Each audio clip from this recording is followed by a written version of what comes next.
Hari Prabhu. Thank you. Thank you, Srinija and Shravya. I welcome you all for this special evening. So today we have with us our most honorable guest of honor, Dr. His Grace Shubha Vilas Prabhuji. So it's been a great privilege, great honor, in fact, that Prabhuji has agreed to come and share his wisdom with us. And I have specifically chosen this topic of the banishment of Sita and the truth behind it for a purpose. So this is because when in my little experience, I have noticed that either there is a lot of misunderstanding surrounding this issue, and there are also some who have, please mute yourself. Shravya, just ensure everybody's muted. Yes. So, so either there are a lot of misunderstandings surrounding this issue, and by not properly understanding this episode of Ramayana, there is a lot of atheism and distrust in scriptures. So I know some very highly placed ladies, even in the cadre of IPS, they no longer trust scriptures because they think that they've been written to simply pull down women or subjugate them. And scriptures being written by men, it just means to subjugate women. So these are the misunderstandings prevalent in the society and amongst even top class leaders. So, and the basis of these misunderstandings is because of not understanding properly certain sensitive episodes of the scripture, especially this episode of Ramayana, which is so popularly misunderstood. So that is the reason we have invited our expert in the whole Ramayana, His Grace Shubha Vilas Prabhuji, who has authored a 6-series book on the 6 kandas of Ramayana. And so if I actually start introducing Prabhuji and his glories, I think the whole class would not suffice. But in brief, I would like to say something about Prabhuji. So His Grace Shubha Vilas Prabhuji, he has done his patent law, and after which he has had a brief corporate career, after which he has joined monkhood at ISKCON Radha Gopinath Mandir, Chaupati. And he has recently done his PhD in leadership from Valmiki Ramayana. It's a very amazing research area that he has touched upon through the medium of which he's touching so many lives, and especially at the corporate level. And Prabhuji is a visiting guest at many premium institutes like the IIMs and IITs, to name a few. And he has authored 30 books. So, I mean, I've just written one book and I know what it takes to write a book, and 30 books is like, it's unimaginable. And some of the popular amongst them are The Game of Life, the Ramayana series, Open-Eyed Meditations, Mystical Tales for Magical Life, Perfect Love, etc., to name a few. So Prabhuji renders amazing services at the Radha Gopinath Mandir, and he heads the Goa congregation, and he also heads the Tulsi books, and he's a pioneer of Gita Champions League, GCL. And he's delivered over more than 6,000 talks and inspiring more than 6 lakhs people in about 20 countries across the world. And he's even spoken at institutions like MIT's, then the Stanford recently, and many such amazing institutions. So we are really, really fortunate to have His Grace Shubha Vilas Prabhuji with us. So without wasting any further time, I would request Prabhuji to kindly enlighten us threadbare about this episode and equip us with the knowledge to defend ourselves and also our scriptures against the odds of outside world. Welcome, Shubha Vilas Prabhuji. Hare Krishna. Very happy and honored to be here in this forum. Before I start speaking, I'll just offer a few prayers and then we begin. Omagyantimirandasya Gyananjana Shalakaya Chakshurunmilitam Yena Tasmai Shri Gurave Namaha Shri Chaitanya Manobishtam Stapitam Yena Bhutale Swayam Rupakadamayam Dadati Swapadantikam Vandeham Shri Guru Shri Yutaha Padakamalam Shri Gurun Vaishnavamscha Shri Rupam Sagrajatam Sahagana Raghunatam Vitam Tam Sajivam Sadvaitam Savadutam Parijana Sahitam Krishna Chaitanya Devam Shri Radha Krishna Padahan Sahagana Lalita Shri Vishakam He Krishna Karuna Sindhu Dinabandhu Jagatpate Gopesha Gopika Kanta Radha Kanta Namostute Tapta Kanchana Gaurangi Radhe Vrindavaneshwari Vrishabhanu Shute Devi Pranamami Hari Priye Vanchakalpatarubhyascha Kripa Sindhubhyevacha Patitanam Pavanebhyo Vaishnavebhyo Namo Namaha Jai Shri Krishna Chaitanya Prabhu Nityananda Shri Advaita Gadadhara Shrivasadi Gaur Bhaktavrinda Hare Krishna Krishna Krishna Hare Hare Hare Ramo Rama Ramo Hare Hare Hare Krishna. Very honored and grateful to be amidst all of you all here today on this forum. I would like to really thank Ujjvala Radhe DD for having invited me here for being with all of you. It would be really nice if as many of you all can keep your cameras on. It's nice to look at names also, but it's even nicer to look at human beings on the other side. So today we're going to be speaking on this very sensitive and a very important topic.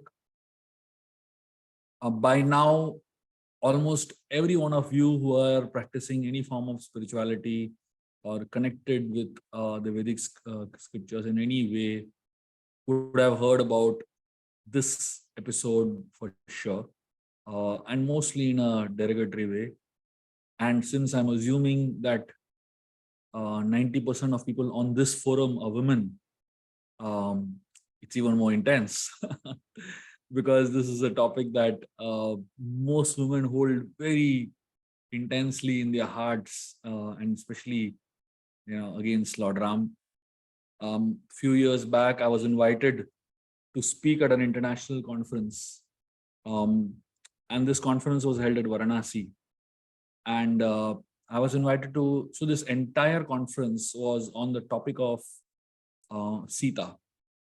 The entire conference. It was like a 3-day conference of only scholars from all over the world, practically from every field, from every country in the world, people were there. About 200 or 300 scholars were there. And I was given the topic to speak on banishment of Sita. Of all, of all the, so many topics I could have spoken on Mother Sita, I was given to speak on this topic only. And what I'm going to present to y'all is a little summary of what I spoke there in that session. After I finished speaking, so my slot was allotted for 1 hour, and I spoke for 1 hour. I stopped exactly 1 hour later. And after 1 hour, there was supposed to be another event or another session immediately after that. So I, said thank you very much, and I was getting off the stage and walking out. Suddenly the audience, so many people, they said, no, we have to ask you some questions, and they made me sit back, and the question answers went on for 1 more hour. So the next person lost his, totally he lost the whole session. And the number of questions that came, unimaginable. Of course, I was amongst scholars. So the normal thing among scholars is that no scholar agrees about what the other scholar is trying to say. So everyone has their own mindset, and they were like fighting with me, literally fighting with me. But at the end of the whole session, when I walked off the stage and came down, all those people walked up to me and they said, "You had good points." I mean, for great scholars to come and tell that itself is a big thing. And so many of them came and really appreciated the points I was making, because I was speaking from a logical perspective. I was not speaking from an emotional and sentimental perspective. And I was speaking from multiple angles of looking at an episode. So today, what I'm going to share with you all will help you understand this episode. So I'm going to only focus on one episode, which is the banishment of Mother Sita. And I'm going to analyze that episode from so many multiple angles. And then we'll open up the session for discussions and questions. As I'm going to talk to you all about this episode, I want all of you to listen to this with an open heart and with an open mind. And I want all of you to listen to this not with a conclusive thought process, but with a desire to understand, with a desire to look at the story from multiple angles and from multiple visions. And then at the end of the whole discussion, you can analyze and decide for yourself how you would like to process it, digest it, accept it, deal with it, and understand it. Okay. So that is my humble request to all of y'all. And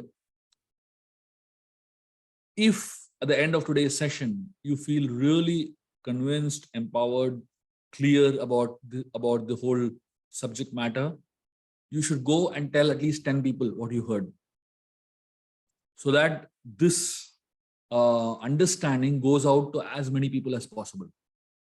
Please feel free to share the recordings. Please feel free to discuss and share your notes, because this is a very important subject matter. Valmiki Muni wrote the Valmiki Ramayana in 6 kands first. And when he finished writing the 6 kands of Valmiki Ramayana, he taught the Valmiki Ramayana to Lavakush, and they went and propagated across the world. Couple of years later, in fact, many years later, he wrote the Uttarakand, which is the last section, the 7th section of the Ramayana. He wrote it many years later. Why? Because till that point when he wrote the Ramayana, the Uttarakand had not even taken place. So he wrote the first 6 kands first till Yuddha Kand, and then the Ramayana began to be propagated. And then many years later, the Uttarakand was added by Valmiki as an addition. So many people say the Uttarakand didn't exist only. The Uttarakand is not written by Valmiki, many people say. But that's not true. In fact, there are 5 Maha-acharyas of Shiva Vaishnava Sampradaya who have given commentaries on the Uttarakand. So if such powerful Maha-acharyas of Shiva Vaishnava Sampradaya have given commentaries on the Uttarakand, it is impossible that the Uttarakand is not written by Valmiki. Why many people say Uttarakand never happened? Because it is the easiest way to deal with this topic. Sita's banishment. If we say the Uttarakand never happened, the Uttarakand was never written by Valmiki, then we don't have to defend that whole story at all. They say that the story is made up story. But that is not how we should look at it. We should learn to deal with the realities, learn to look at the realities from a logical perspective. So today, we're going to take this whole understanding heads on and really look at the story of the banishment of Mother Sita, the logic behind it, and from so many angles. I'm going to give you all almost 12 different ways of looking at this story, at this one episode. Okay. Each one is from a different angle and from a different perspective. So please get ready. If any of you are doing anything else, I would highly recommend you all not to do it, because you might just miss everything. And keeping on the cameras, simply make sure you don't do anything else. So keeping on the camera is not useful for me. It is useful for you. It just increases one's own absorption. usually what people do, I know at least, is that we end up doing multitasking while listening to lectures. You can do it for all other lectures, but in a lecture which is so critical to your faith, it is good not to do. So if you can just focus and listen for the next 45 minutes, you will get the answer to the biggest problem India is dealing with. The biggest problem the Vedic scriptures are trying to understand and deal with. Okay. So here is the first way of looking at this. To help you understand the first way, let me give you an analogy, or rather an example. And this is, I'm giving you a real life scenario. And you tell me, in such a scenario, if you are put, what would you do? Suppose there is a young boy who has just got married to a young girl, and both of them have moved to US for a job. And this boy has just got a job, settled down in his job. Couple of weeks have passed that he has just settled into his job. This job is very crucial for his financial stability and for his family. He doesn't have much money. He is in real big trouble financially. And this job is the rescue for him. After a lot of effort, he has got the job. And finally, he reaches US with his wife to start a new life. A week or two later, after he reaches US and starts his job, he gets the news that his mother is critically sick back in India. Now, he goes to his boss and asks him that, can I please get some leaves? I need to go back and take care of my mother. The boss says, see, we have spent a lot on you. We can't afford to let you go. If you go back, don't come back. Now this boy has to decide whether to go back to India, take care of his mother who has done so much for him, or stay back, take care of his wife, and continue his job.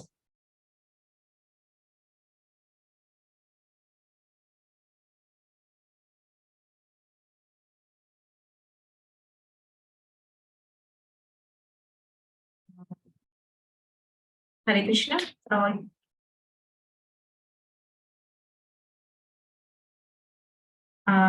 So Prabhuji's video is frozen. Okay, even for me. Fine. So I'll just leave a message.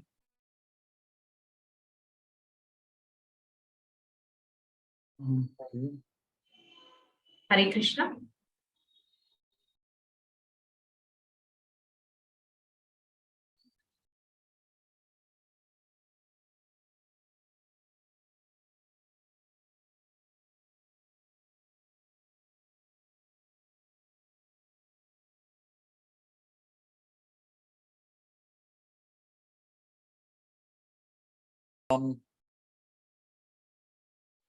So I was saying that this young boy is in such a situation where he has to choose between his job, basically his new family, and choose between going back to his mother, taking care of her, a mother who took so much care of him and she really nurtured him.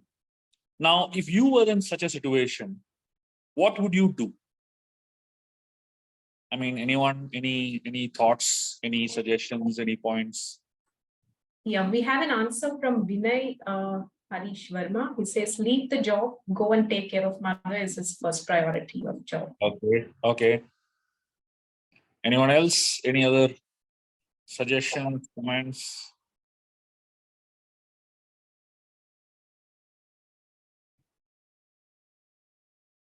Nakshatra, you want to say something?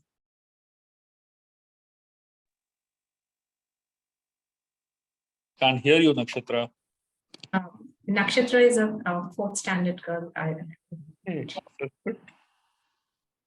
If mother can be taken care by another son or father, I prefer staying with wife, Prabhuji. Leave the job and take care of mother. So I'm seeing that many people are going to take care of the mother, and there are some practical people who are going to say that somebody else can take care of the mother. Anyway, so you all can continue thinking, but let me give you the understanding from my side. See, if you are put in such a situation, Whatever you decide is right. If you decide to go back and take care of your mother, that's right. If you decide to stay back and take care of your wife and your job, that's right. It's your choice. You are in a particular situation which I don't know. I don't know what you're feeling. I don't know what you're going through. I don't know what you're experiencing there. So I sitting in an AC room in the comforts of with the comforts of my family, with the best of everything at my disposal. How can I take a decision for you? How can I decide what you are saying is doing is right or wrong? Are you getting what I'm saying? There is a difference between ethical dilemmas and moral dilemmas. Ethical dilemmas are dilemmas where there is a right and a wrong. So if someone is breaking some ethics, say for example,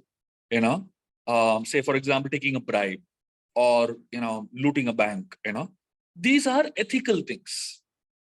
Now, when it comes to ethical things, there is no problem. It's very clear, black and white. What is right, what is wrong. But when it comes to moral dilemmas, there is a lot of gray. You can't say for sure this only is right and this is wrong. That's how moral dilemmas are. So Ram was in a moral dilemma.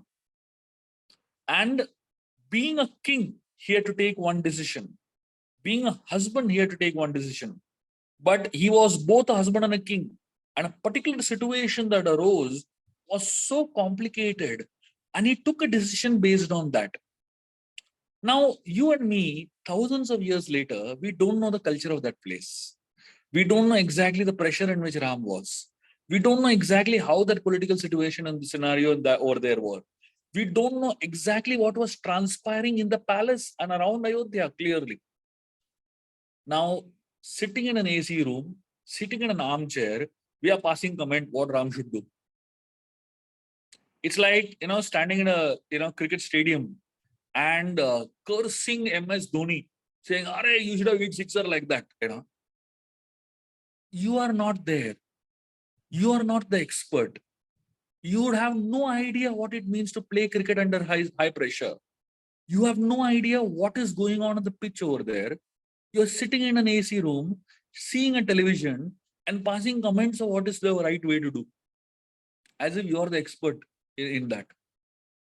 So the first way to look at it is, who are you, first of all, to pass a comment about a situation where you have no idea about?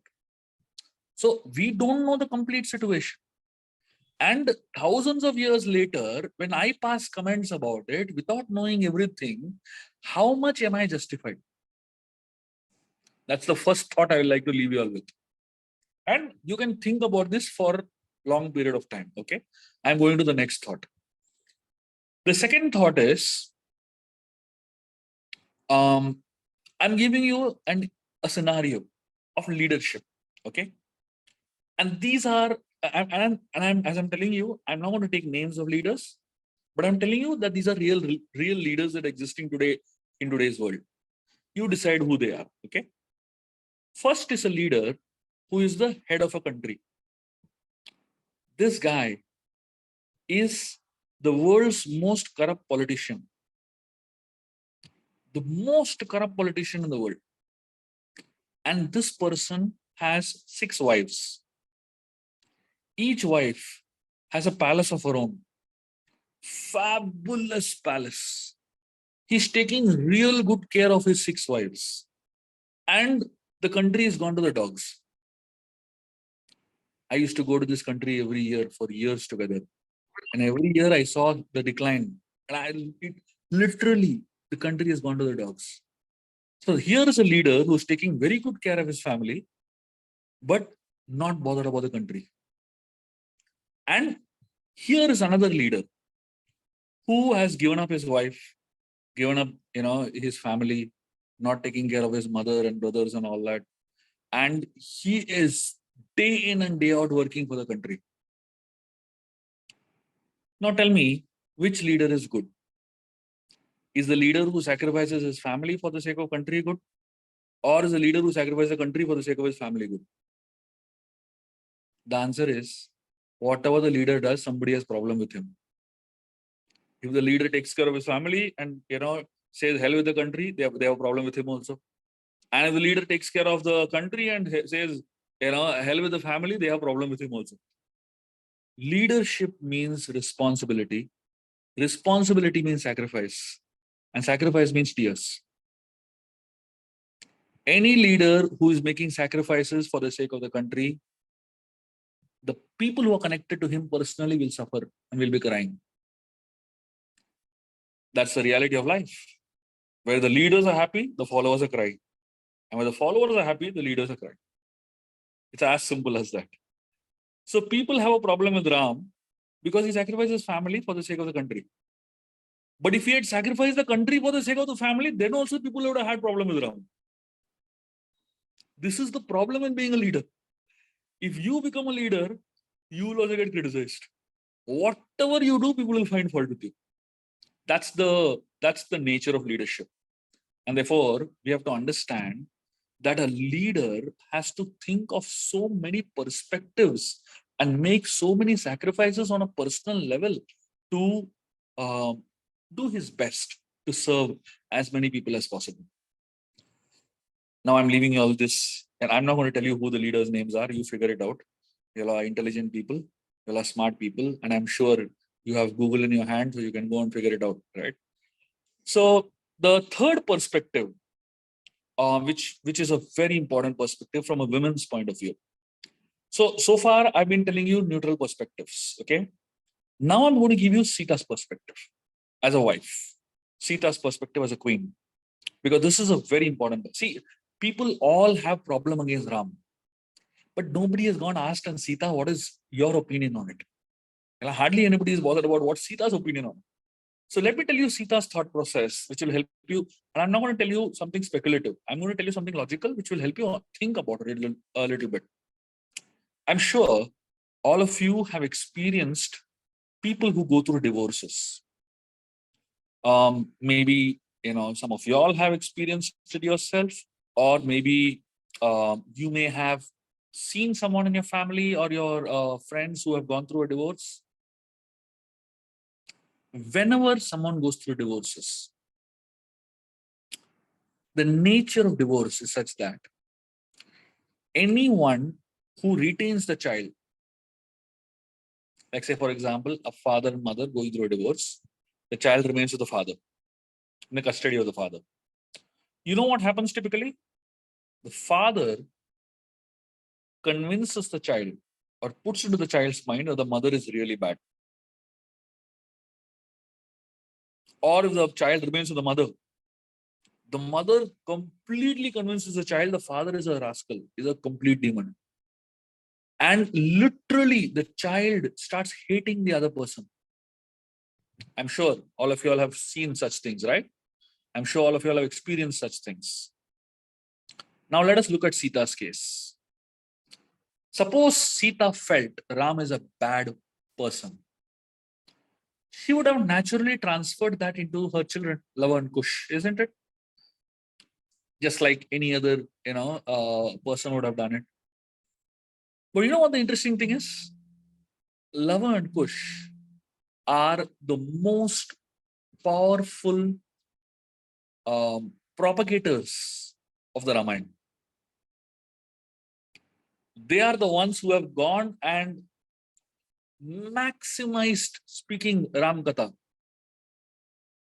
Lava and Kush have spoken Ram Katha to thousands and thousands of people. And if they hated Ram, how could they glorify Ram the way they did? And when Lava and Kush would glorify Ram, people would cry tears. In fact, Ram himself cried so much when he heard his own story. How can someone with so much love and affection in the heart hate that person? It's not possible only, right? So that means Lava and Kush did not have hatred towards Ram in their heart, which means their mother did not instill hatred in their hearts. And which also means their mother didn't hate Ram in her heart, because Sita was playing two roles. Sita was not just a wife, she was also a queen. As a wife, she was hurt. But as a queen, she knew that the decision was right. Being a queen, she never developed hatred because she saw the perspective of Ram from the from a leadership point of view. And just as I said, leadership means responsibility. Responsibility means sacrifice. Sacrifice means tears. This is not only applicable to Ram, this is also applicable to Sita. Because as much Ram as a leader, Sita also is a leader. And as much Ram has to make sacrifices, Sita also has to make sacrifices. That is the cost of leadership. Now, I'm going to tell you another very interesting story that will help you understand this. So far, I've told you some stories, some ways of looking at it from the Ramayan's perspective. Now, let me take you to the Puranas and help you look at this episode from a Puranic point of view. So, there's a story where Bhrigu Muni, who is the father of Shukracharya, was at one particular time taking care of the demons. So Shukracharya is the guru of the demons, of the Daityas. So once Shukracharya had to go on a long tapasya for a long period of time. So Shukracharya handed over his disciples, the Daityas, to Bhrigu Muni to take care. So the Daityas remained in Bhrigu's ashram. So Shukracharya had made sure that there was a truce between the demigods and the Daityas. So that when Shukracharya is away, there is no fights and no chaos. And once he comes back, then the demons will be safer. But when Shukracharya left and these demons were in Bhrigu's ashram, suddenly, unannounced, the demigods attacked. And the attack was so powerful, and the Daityas were not prepared at all for the attack. And because the Daityas were not prepared at all, the demigods were slaughtering them like anything. And unfortunately, at that time, Bhrigu Muni also was not there. He had gone out for some work. And only the wife of Bhrigu, Khyati, was there. So Khyati was there, and all the demons were there, and the demigods attacked. The demons were least prepared, and they were dying like anything. So Khyati felt responsible for the protection of the demons. And Khyati, using her mystical powers, she froze Indra. She froze him like a statue. And in the next moment, she was going to kill him. Imagine killing the king of heavens. Just before Khyati would have killed Indra, Lord Vishnu appeared. And Lord Vishnu cut off the head of Khyati with his Sudarshan Chakra and killed Khyati. As soon as Khyati was dead, Bhrigu Muni came there. And Bhrigu Muni saw his wife dead, her head is cut off. He was so upset. He was so angry at Lord Vishnu. He cursed Vishnu. That I curse you that you will take 7 births on earth. And in one of those 7 births, he cursed Vishnu that just like I am separated from my wife, I curse you that you will be separated from your wife. And that curse of Bhrigu applied in Ram Leela, when Ram got separated from Mother Sita. When Vishnu heard that curse, he smiled. Whenever you go through a situation where you have no control, you should learn to smile. This is Vishnu's way of dealing with problems in life. So whenever you come across a problem that you have no control of, smile. It is a sattvic way of dealing with problems. The Rajasic and Tamasic way of dealing with problems, you cry and you get angry and you start beating someone. That's like not the best. The Vishnu's way of dealing with problems is smile, because it's not in your hand. So Lord Vishnu, he took it very positively. And then Bhrigu did something strange. Bhrigu used his mystic powers, attached the head of his wife back to the body, and brought her back to life. I still didn't understand why he cursed him, if he was anyway going to bring her back to life.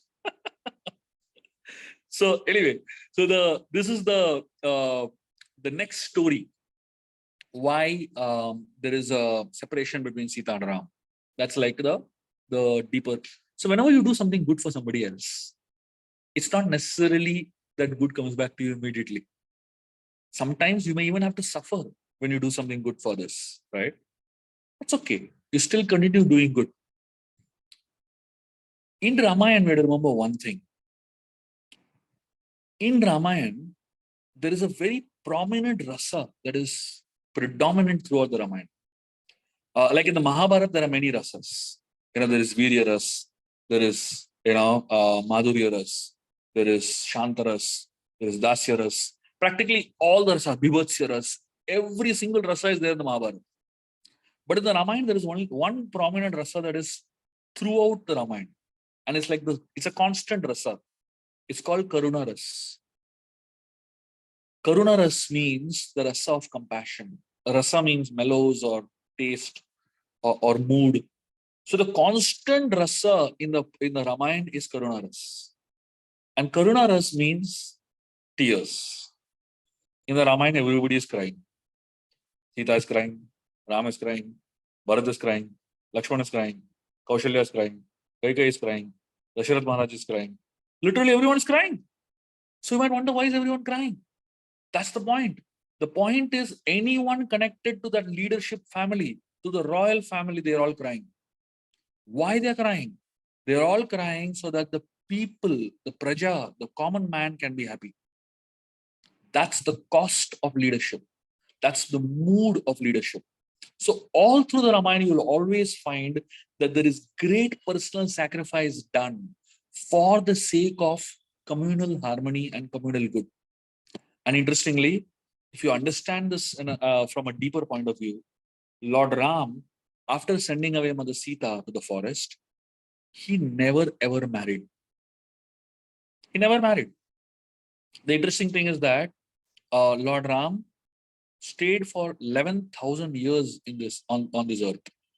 And this episode of Sita's banishment took place when Ram was about 44, maybe, something like that. So when Ram was about 44 years of age, that's when the banishment of Sita took place. And Ram continued living for 11,000 years. And in those 11,000 years, he never married again. He never saw another woman again. And on top of that, next to the throne of Ram, on the throne of Ram, Ram had a golden statue of Mother Sita. A statue of Mother Sita made of pure gold. And whenever Ram did any yajna, any kind of sacrifices, he always had the statue of Mother Sita next to him, indicating two things. First, indicating that Mother Sita is pure like gold. The gold is the most pure metal in the world, right? It goes through fire and comes out pure. He made a golden statue of Mother Sita to indicate that Mother Sita is like gold.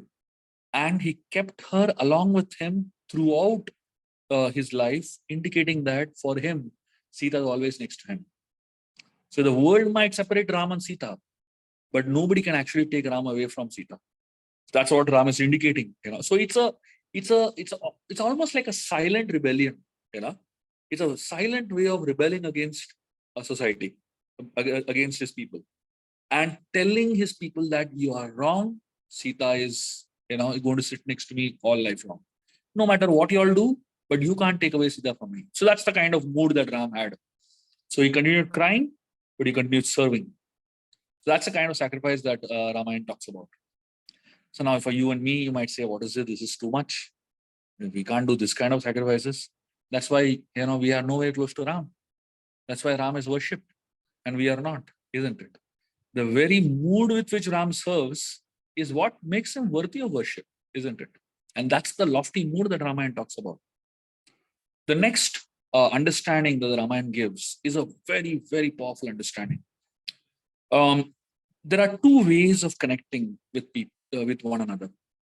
The spiritual culture talks about Sambhoga and Vipralamba. Sambhoga means love in union. When two people who love each other are together, it's called Sambhoga. And when two people who love each other are not together, they're separated, it's called Vipralamba. Lord Krishna lived in Vrindavan for 11 years. He experienced Sambhoga with the gopis of Vrindavan for 11 years. And then Krishna lived outside of Vrindavan for another 114 years. Krishna lived totally about 125 years of life. And in 125 years, only 11 years of Sambhoga and 114 years of separation of Vipralamba. The gopis of Vrindavan, when Krishna was with them in Vrindavan, they felt very strongly connected with Krishna. But when Krishna was not with them, they felt even more strongly connected. First, they could see one Krishna, but after Krishna left, they could see Krishna everywhere. Every single tree they reminded them of Krishna. Every single stone reminded them of Krishna. So the Acharyas explain that Vipralamba Bhav is more powerful than Sambhoga. And therefore, Ram and Sita experienced Sambhoga for a long period of time. So literally, Sita was kidnapped by Ravan when Ram was 39 years of age. So for 39 years, not 39 years, for 27 years, Sita and Ram experienced Sambhoga. 27 years they were married before Ravan kidnapped Sita. And 11 months they experienced Vipralamba, separation. And those 11 months of separation were such intense experience of love for Sita and Ram, they wanted to experience it again. And that's why the banishment of Sita episode took place. So this is a very evolved and a very highly spiritual way of looking at the episode.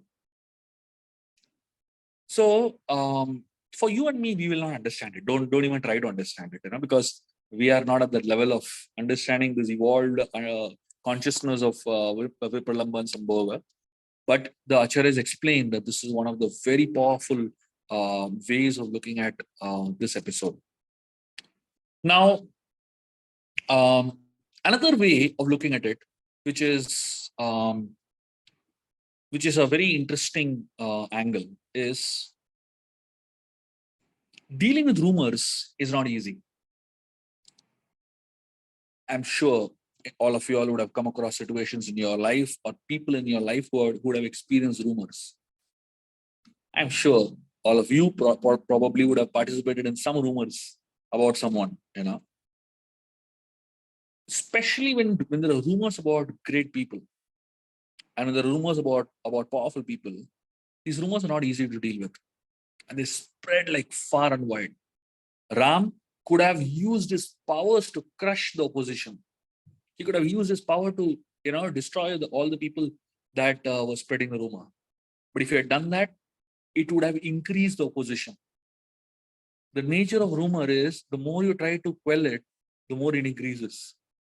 The more you try to prove it wrong, the worse it becomes. The best way to deal with rumor is not to try to push it down, not to try to beat up the person spreading the rumor. Just be calm. So Ram did not banish Sita. The word banish is a wrong word that is used. He sent Sita to Valmiki's ashram. Valmiki's ashram was a part of Ram's kingdom. It was within the Koshal province. It falls within the kingdom of Lord Ram. And it was not an exile, but showed her protection and comfort. In fact, just some time before this, Sita, when she had just become pregnant, she had a desire in her heart that she wants to go and spend time in the forest in the company of the sages. Because the 14 years that they spent in exile were some of Sita's most memorable times, most powerful experiences of her life Sita had in the forest. And therefore, when she was pregnant, she had this desire to stay in the forest and be with the sages, because the atmosphere was attracting her. So Ram used both these things together and ensured that Sita was transported to Valmiki's ashram. it is not an abandonment. Many people, talk about it as if Ram threw her in the forest and, left her and nobody's scared. Not like that at all. Valmiki Ashram was the most protected part of the forest. And it was very much under the kingdom of Kushal. And all the comforts of Sita was ensured over there. So that's the way we should look at it. So he put Sita under the care of Valmiki. There's another story that is spoken by Madhvacharya in his in his Tatparya Nirnay. Madhvacharya's Mahabharata Tatparya Nirnay. He speaks about an amazing story. He says there was a demon who was very cruel and very powerful at that point in time. And this demon was harassing the gods like anything. This demon had a boon. And the boon was also very interesting. These demons find all strange ways of getting the same boon, the boon of immortality. So they can't get directly immortality. So they find some way in which they almost indirectly have immortality. So this demon, he asked for a boon that as long as Lakshmi and Narayana are together, I can't die. Because this guy knew Lakshmi and Narayana will never get divorced, right? Everybody else, no guarantee. Everybody else can get divorced. But Lakshmi and Narayana getting divorced is like impossible.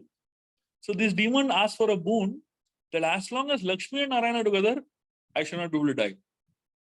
Now he was rest assured that he can't die. And this happened during Ram Yuga. And Ram and Sita got separated just so that this fellow can be killed. So technically Ram and Sita got separated. And it was for a couple of years. But in the heaven, it was a couple of days. So, Indra, he went and killed this demon. It was a couple of days in the heavenly planets. And that much time in the earth, it became a couple of years, basically. So that was another, Madhvacharya's commentary on why Ram and Sita got separated. So, there's another very interesting angle to look at this. One of the names of Mother Sita is Dharmacharini. So Janak Maharaj, when he handed over Sita to Lord Ram, he told Lord Ram that Sita is Dharmacharini, which means that as long as you are following the path of Dharma, she will follow you. But the moment you deviate from the path of Dharma, she will correct you. And we see in the Ramayana, Sita corrected Ram multiple times. For example, in the forest, when Ram was carrying a bow around, and he took this vow that I'll annihilate all the demons and all. Sita went and straight away confronted Ram. She asked him, why are you taking all these vows like this? And she tells him, why are you carrying on the bow? And Sita tells him a story also. She tells him there was a sage, a very interesting story Sita tells Ram. She tells him there was a sage who was very powerful tapasvi. And this sage was becoming so powerful that Indra became insecure. And out of his insecurity, just to disturb the sage, he came down one day and he told the sage, he went to the sage's ashram and told him, I have a sword in my hand and this is a very powerful sword. I need to go to answer nature's call. Can you please hold this sword for me? I can't keep it down because it is a divine sword. So the sage said, fine, I'll hold it for you. Go on, come back. It'll take 5 minutes. So the sage was holding the sword. Indra went. Never came back only. Long period the sage was holding the sword. Then after some time, I was thinking, I'm holding the sword in my hand. Let me, try to chop some wood and all, There was one big log of wood there. He just touched it. As soon as he touched the log of wood, it split into two. He was amazed by the power of the sword. He went out and there was a big tree. He just hit it, the tree chopped off. And the sage became amazed. He went around, there was one tiger roaming around. He, slight off the tiger's head rolled off. And like this, the sage became so obsessed with the power of the sword, he eventually started going and killing so many animals and eventually became a dacoit. So Sita tells this story to Ram and she tells him, oh, you're carrying a bow in your hand. If you carry the bow, you will also become like this fellow. Imagine. So that means whenever Sita feels that something is wrong, she speaks it out. When Ram was going to the forest just before, when Dasharath and Kaikeyi told him to go on exile, Ram came and told Sita that he's going on exile. But he told her he didn't want to take her.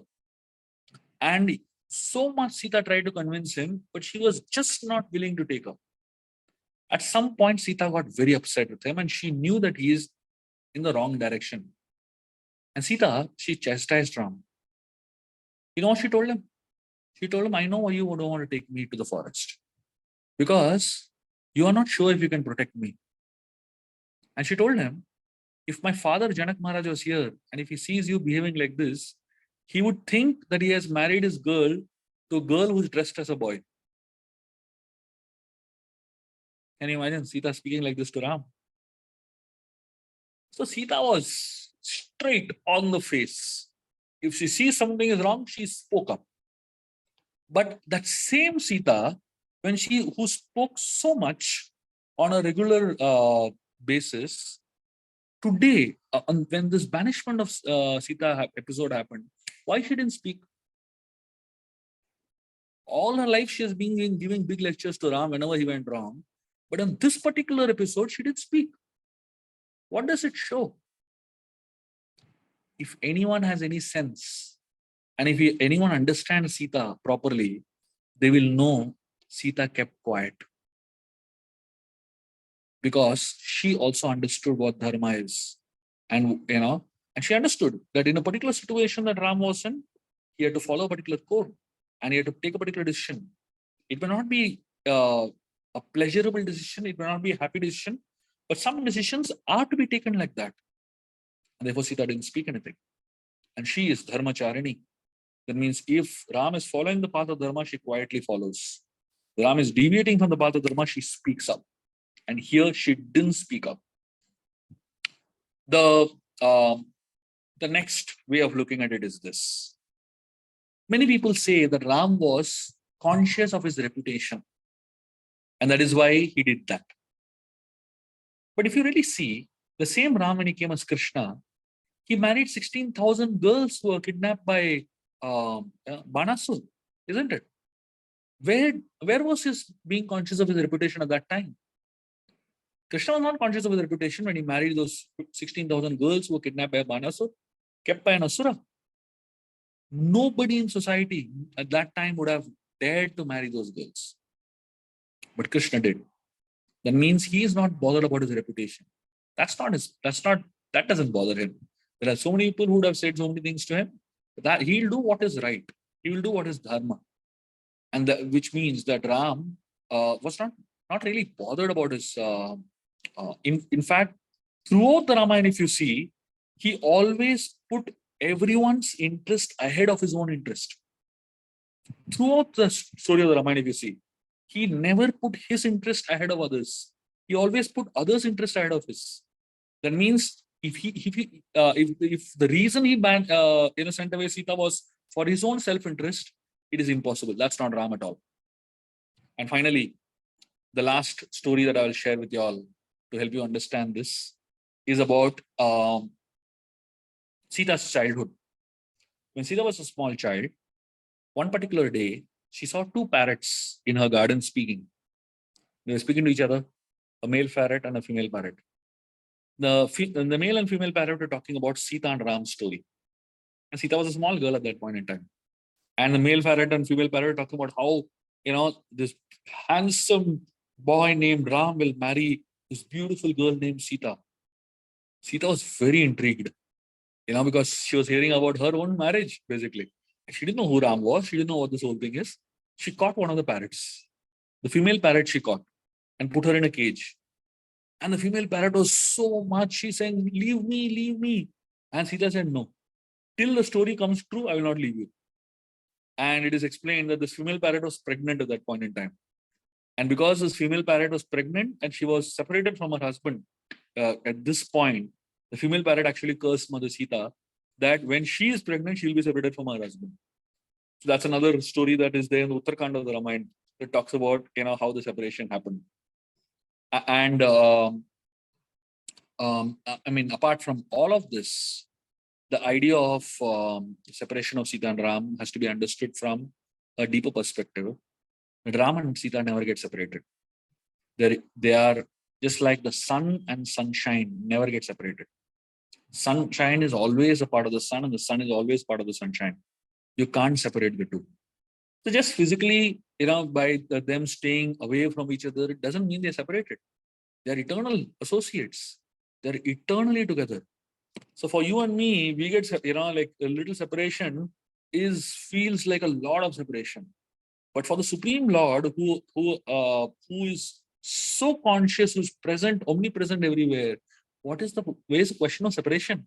Where is the question of any kind of separation, isn't it?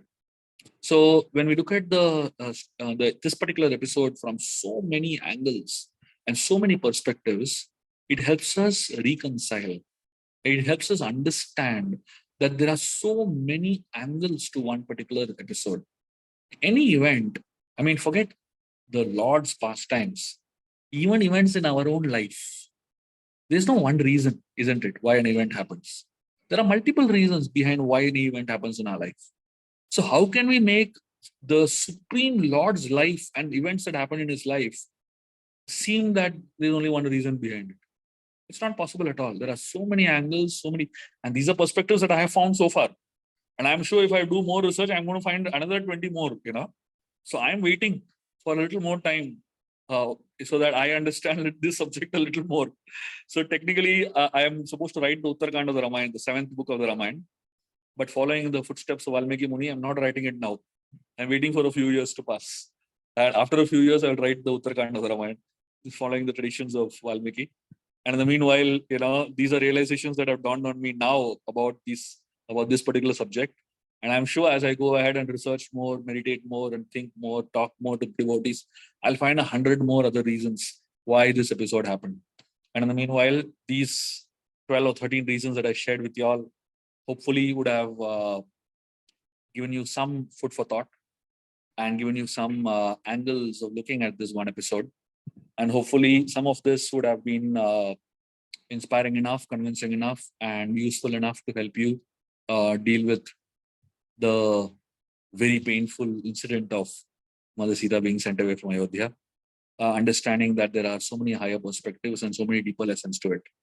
Thank you very much. Hare Krishna.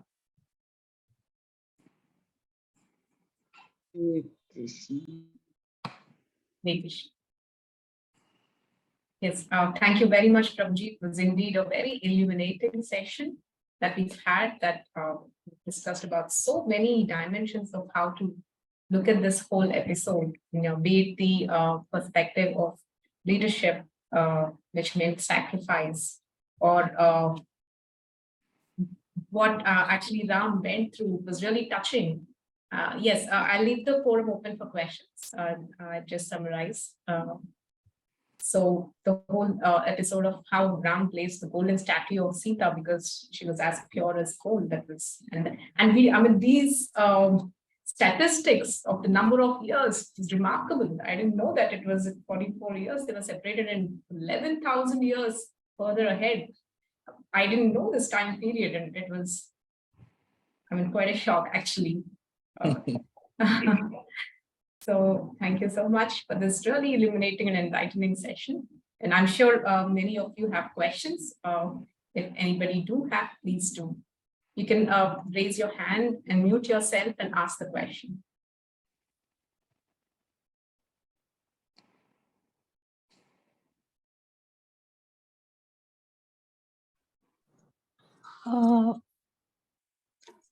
Hare Krishna, Mataji.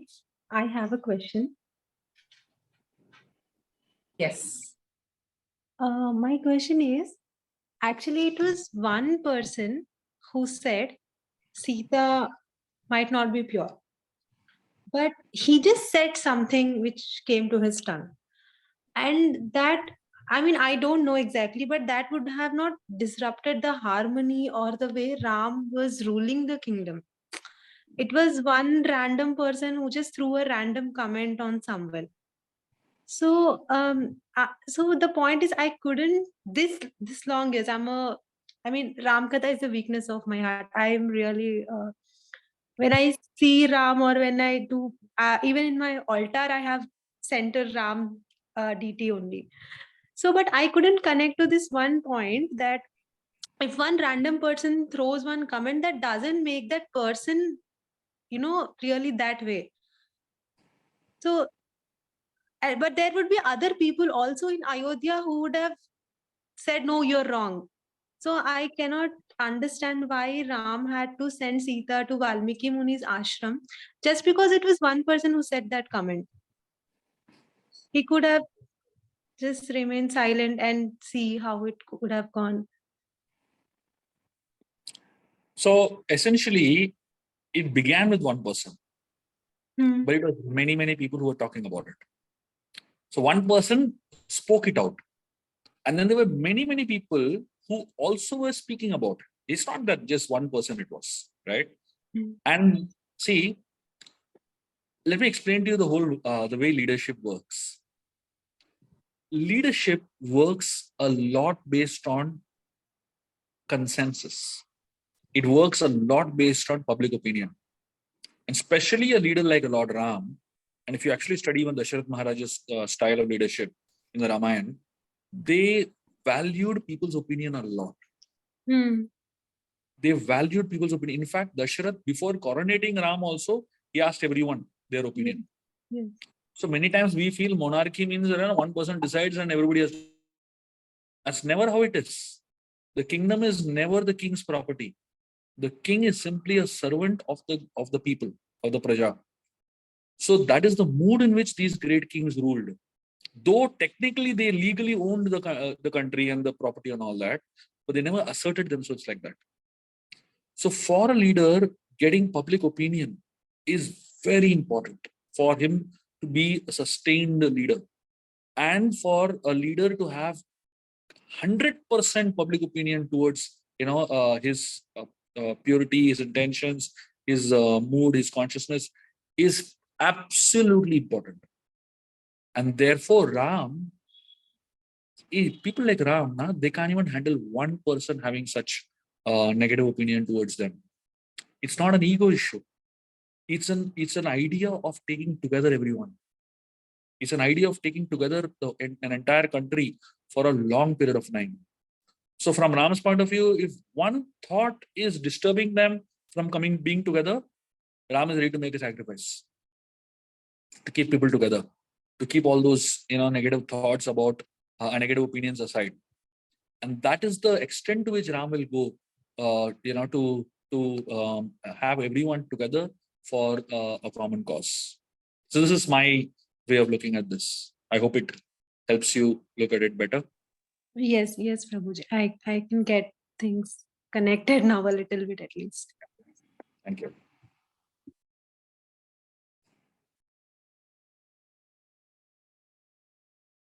There are some questions on the chat. Can I read them out? Yeah, please. So there is a question one. Very bold. Namrita Mataji asked this question. Thank you so much for the enlightening class. My question is, as leaders, we will have to face unnecessary rumors on everyday basis in this Kali Yuga by many envious people. So if we keep trying to satisfy each one of them, we are actually feeding gossip mongers, and it's impossible to satisfy everyone. Ram Rajya happened in Treta Yuga, not Kali Yuga. So, so in Kali Yuga, people are, don't need a reason to pull you down. They will pull you down anyways. Therefore, it's a very big difference between how you deal with people in Kali Yuga and how you deal with people in Treta Yuga. So in Treta Yuga, if people are behaving badly, there's a reason behind why they behave badly. In Kali Yuga, when people behave badly, there's no need of any reason. The very fact that you're born in Kali Yuga means you're going to behave badly only, basically. So in Kali Yuga, these rules don't apply. In Kali Yuga, we need somebody like Modi who doesn't care a damn. He publicly says, every day people give me 1-2 kilos of gali, bad words. So he is surviving. He's happy with those bad words, and he's able to take it ahead, take it in his stride, and go ahead. So if Ram was born in Kali Yuga, he would have dealt with it very differently, obviously.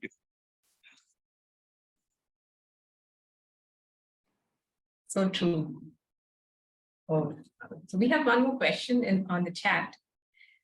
I'm very glad to understand the episode in as many ways as possible. I have a small doubt from the last understanding. Can parrots get pregnant? And will this understanding serve the logical purpose? Bhumi, Some doctor can answer. Mati, you would like to answer? You can answer. so what, parrots are mammals or are they egg-laying animals? See, that doesn't matter. Even an egg is a child only, na? Pregnancy, yeah. It's, I mean, you see, you can't look at it from a modern scientific point of view of how eggs and mammals are, different, right? For us, we look at we look at pregnancy from the point of view of living entity being there, isn't it? A soul being there. So if you are looking at eggs as things, then you're right. But if you understand that eggs are also living entities, then you're wrong. Parrots get pregnant, isn't it? At least that's the way I would look at it. What do you think? Yeah, it's higher than a biological perspective. Yeah. Logic is better than biologic. Yeah, we have one more question. Okay, so Bhumi Mataji understands it. She's convinced. Thank you for the answer. Yes, so we have some hands up. Vinay Harish Vermaji, please unmute yourself and you can ask your question. Hare Krishna Prabhu. My question is why he can't find his kids or means guess his kids when they meet Rama? Why he can't guess that they are his children? Lava and Kusha and Lava. Okay. So basically, Ram never met them. He never met them because he never really, met Mother Sita after that particular episode. And Lava and Kusha were brought up. They were born in Valmiki's ashram. They were brought up in Valmiki's ashram. So from that point of view, Ram never actually interacted with his own children. Now, obviously, he felt a connection in his heart when they were singing, the Ramayana, when they were actually glorifying Lord Ram in such beautiful ways. He felt the connection, but he didn't know that they were his children. Also, now, if you look at it from a pastime point of view, see, these are all divine pastimes of the Lord. In a divine pastime, the Lord is enacting the pastime. And for an actor to be really expert, he has to actually feel it, isn't it? So if you go and observe a drama on a stage and somebody is acting like, say, for example, Dasharath Maharaj, So naturally, the person has to feel the emotions of Dasharath. Like there was a very famous actor, I don't know, it was in Andhra or Karnataka, I don't know where. Very famous actor. And he was a theatre actor, basically, on stage, basically. One time, he acted as Dasharath Maharaj on stage. And when Ram was leaving Ayodhya, he actually fell unconscious. Really fell unconscious. And then in his next, episode, next drama, he acted as Narsingadev. And he was actually going to tear that fellow's stomach open, the Hiranyakashipu guy. So he really got into the mood of being an actor. So when the Lord performs his roles, he is intensely into it. Forgetfulness is also a part of the Lord's performance. So he is so absorbed in his performance, he forgets he is God. So the drama becomes even more intense when Ram can't recognize his children, right? So the story of the Ramayana reaches this crescendo, and his own children are coming and presenting the Ramayana in front of him. Okay. Thank you very much. Okay, Prabhuji, I agree that. And the second question is there, Prabhu. Yeah. And when you told the Sita likes and Rama likes that the separation from that second time also for the delivery of Sita. And in that whole Ramayana, the Sita never told she likes the forest and separation of Rama.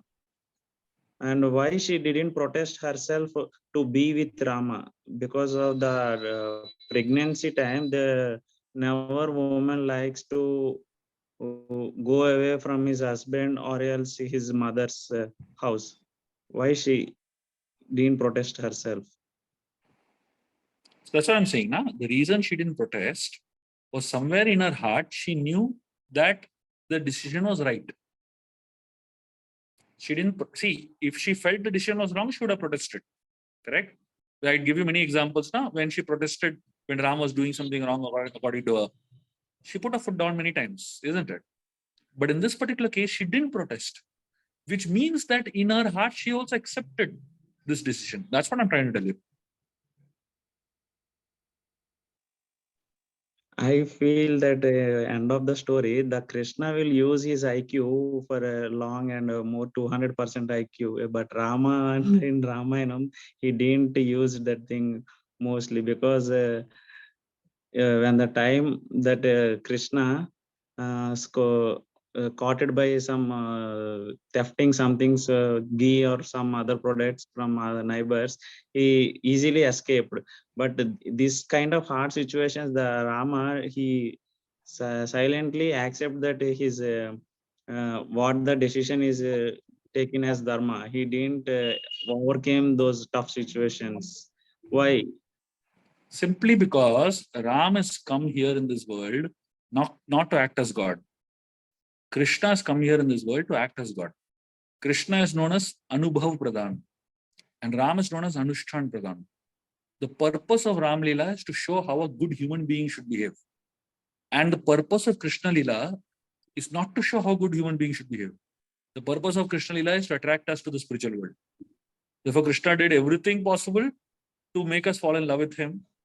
And Ram did everything possible to make us understand how an ideal human being should behave in different situations of his life. Therefore, Ram didn't, he could have easily changed everything if he wants, isn't it? Because he's God. But he didn't do it. Because just like other human beings, he also acted like a regular human being. And just like regular human beings have to deal with their problems, they're not God. Similarly, Ram acted as a regular human being only and dealt with his problems in that way. And some problems can't be solved. Some problems have to be tolerated. Not all your problems will be solved immediately. Yes. Thank you, Prabhu. Thank you. Thank you very much, Prabhuji. So we have Karuna Radhika Mataji, who's just... Mataji, are you there? Yes, Mataji. Hari Hare Bol. Krishna Prabhu. Hari Bol. Hare Thank Krishna. you, Prabhuji. Thank you for the wonderful session. Prabhuji, you might have mentioned, but I heard that this is because the divine couple wanted to experience the Vipralamba Bhava. Is that true, Prabhu? One of the reasons? I already mentioned that as one of the reasons, yes. Oh, okay. So that separation was when Mother Sita goes to Lanka, or it had to extend? It is both. They Rest of the experienced first life. Vipralamba that time, and then she wanted to experience Okay. Vipralamba again. Okay, Prabhuji. Thank you, Prabhuji. Thank you so much. So Prabhuji, just few more questions on the chat. Can I please read them out? Yes. Yeah, so Manasvi asked this question. Hare Krishna Prabhuji, Dandavat, we actually are envious guys, at least me. Therefore, I cannot understand any person authority above me. Therefore, I always cannot see Supreme Lord authority or any random person, not even parents. How can I gradually remove enviousness and see people and authority above me in heart so that I can understand things in truth?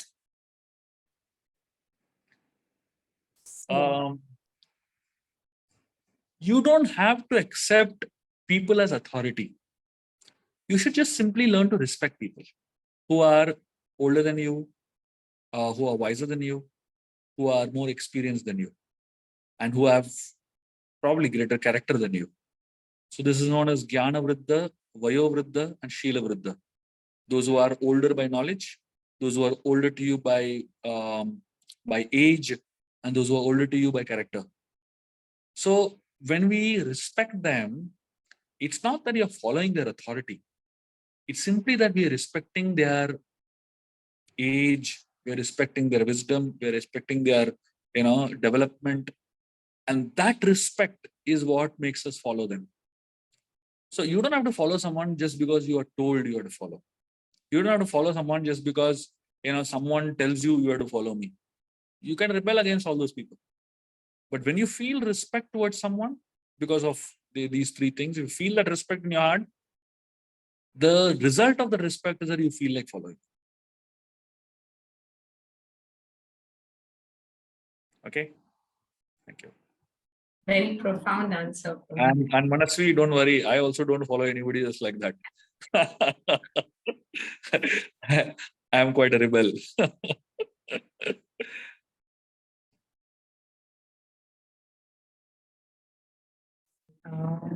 Yeah. So Maunika asked the next question that I have a doubt. We have a saying that Yatha Raja Tatha Praja. Didn't Ram think that he might be guiding the people in the wrong way by his action of sending Sita to the forest? And yeah, so and another extension to this question is leadership greater than love and relationships? Yeah. Thank you for the questions. So the way I look at it and I understand it is this. The greatest power that the leader has is by setting a good example himself. And the biggest example a leader can give is by making a personal sacrifice. So when Ram is doing something like this, he is setting a standard so high of what it means to be a leader. That means you should be ready to make this level of sacrifice for you to be a leader. So I think that's the most powerful example he can set. Now, obviously, he is not setting an example which is wrong in nature. And it's not that it's not a small issue. It's a very serious national issue, right? And he's dealing with it in a very mature way. So I don't see it as, he's setting a bad example. In fact, he's setting such a powerful example that it's very difficult to imitate. And it requires a lot of maturity and a lot of substance to be able to follow it at that level. And what are we talking about in terms of, not taking care? It's not that Ram didn't do any of his responsibilities towards Mother Sita and towards his children eventually. Ram did everything possible to ensure that Sita is taken care and to ensure that every person who is under his care is taken care. So it's not that Ram has neglected his duties and set a bad example. It's not that way also. So I would say that he is by sacrifice, set a very high standard of what a good person is and a good leader is. And yes, sometimes if you are a leader, there are great sacrifices that you need to make on a personal level. And you will see that in your own life. As you grow in your leadership roles, you'll find there's a lot of inconvenience that you will go through. There's a lot of personal sacrifices that you will go through. And there's a lot of things that you will have to do that you don't want to do. Or rather, that might not be the best for your relationships. But that's the price that every leader has to pay. So it doesn't mean that you can't balance. It just means that at some point, we may have to weigh the two roles that we play, because it's not possible to be 100% balanced in all the roles. At one point, you'll come across choices in your life where you'll have to give one role a bigger priority than another role.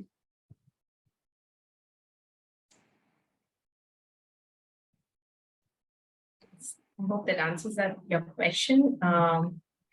So then I think there's one more question. Yeah. Okay, so Ashu Shah says that I have a comment to make. As a kid, I had negative feelings about Ramji because of my childhood experience with my parents. But after connecting with you, I have started seeing him from a different perspective. What I learned that we should always see a problem or situation from different perspectives before judging anyone. Thank you so much for opening our minds to these learnings. So that's a thank you note from Ashu. That's very wonderful, Ashu. It's really nice to know that your understanding has opened up, and because you're hearing from the right source, the right knowledge. Thank you so much, Prabhuji, for enlightening us. And I think there's one question that I have missed out.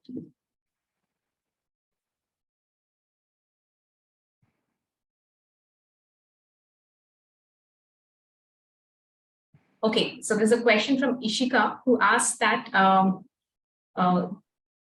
female parrot gave curse to Sita Mataji. How can a parrot and a Muni curse God or incarnation of God?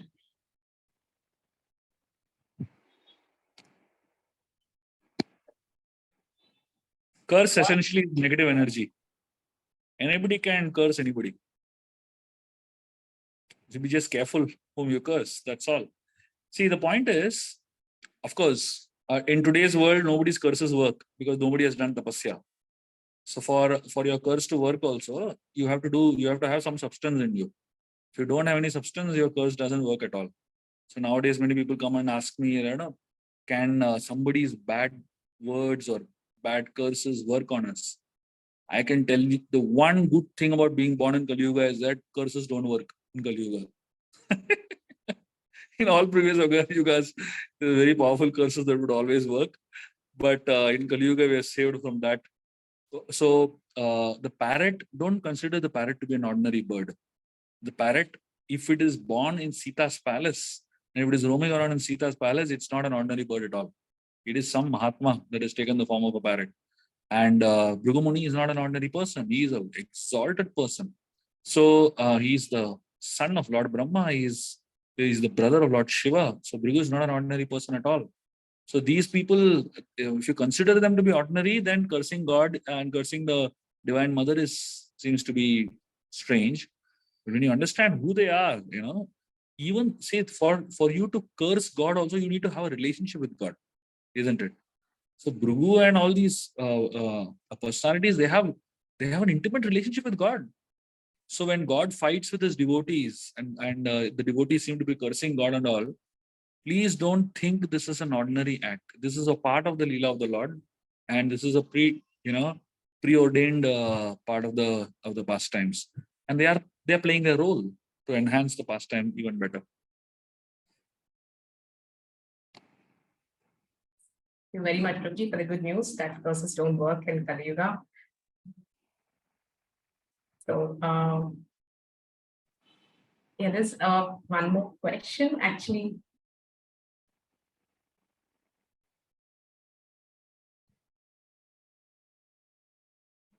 Sometimes, okay, Namrata Mataji, would you like to ask your question? You can please unmute yourself. Actually, I'm not sure. Am I audible, Mataji? Yes, Mataji, you're audible, please. Okay, actually, I'm so sorry, I'm a little loud. Hare Krishna, Prabhuji. Yeah, my question was like sometimes as leaders, we have to make so many sacrifices, and there's so much of anxiety and politics that we need to deal with. So sometimes it becomes like, we feel like it's better to become an ordinary follower and just an average person going, visiting temple, doing our 16 rounds. And only one thing that really motivates us is, it will please Srila Prabhupada and the Guru Parampara. So what else can keep us going in that position? One thought that the more anxiety you take, the more purification happens. So if you're taking too much anxiety and you're experiencing a lot of anxiety, which means you're getting purified faster. So that might be an inspiration for you to take more anxiety for the pleasure of Srila Prabhupada and all the devotees. And if you can't handle the pressure, then you can always walk off. You can choose not to handle the pressure, because different people's ability to handle pressure is different.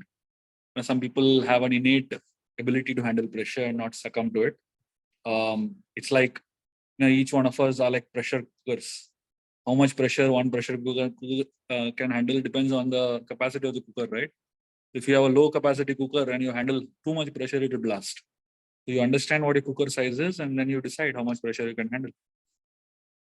Prabhuji, that risk of even getting the pride and that risk of positions and fame getting affecting us, that is also there. So that fear is always lurking inside.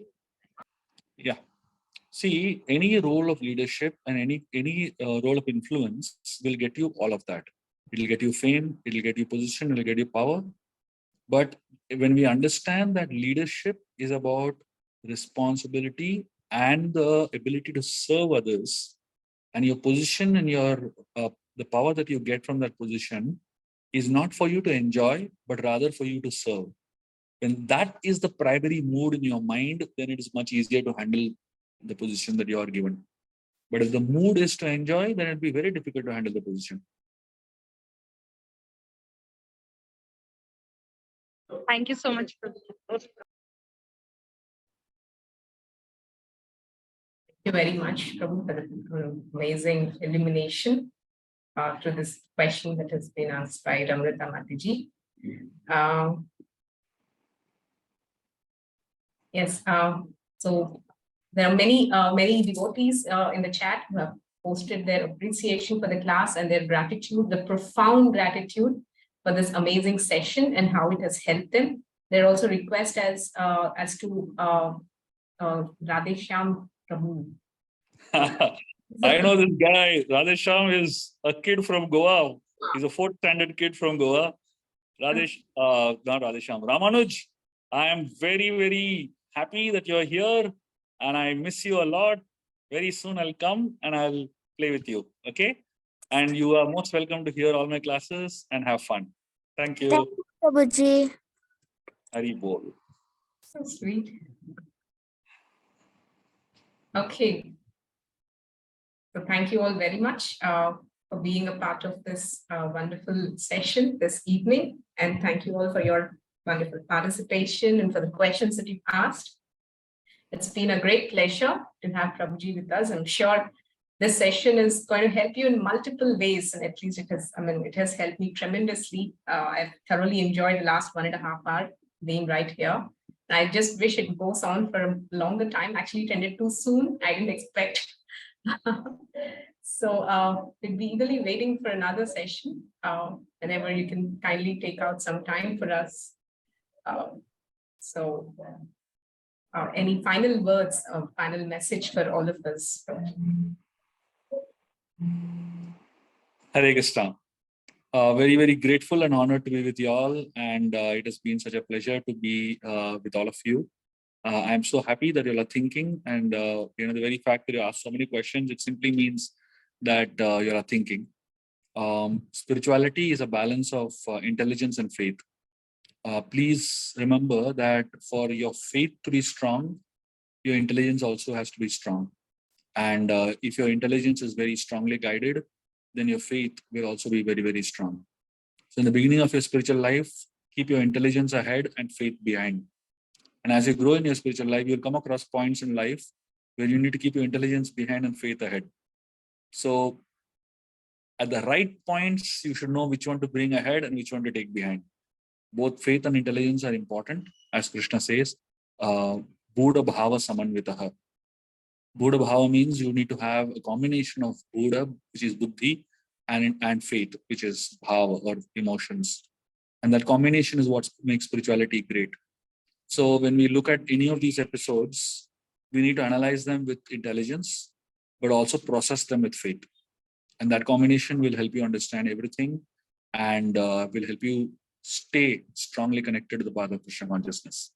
Thank you very much. Very grateful to everyone for being here.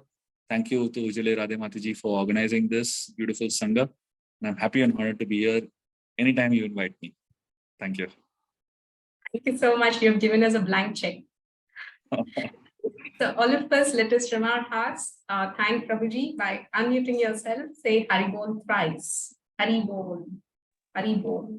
Hari Bol. Hari Bol. Hari Bol. Hari Bol. Hare Krishna. Hari Bol. Hari Bol. Hari Bol. Hari Bol. Thank you. Thank you so much, Prabhuji. Thanks a lot.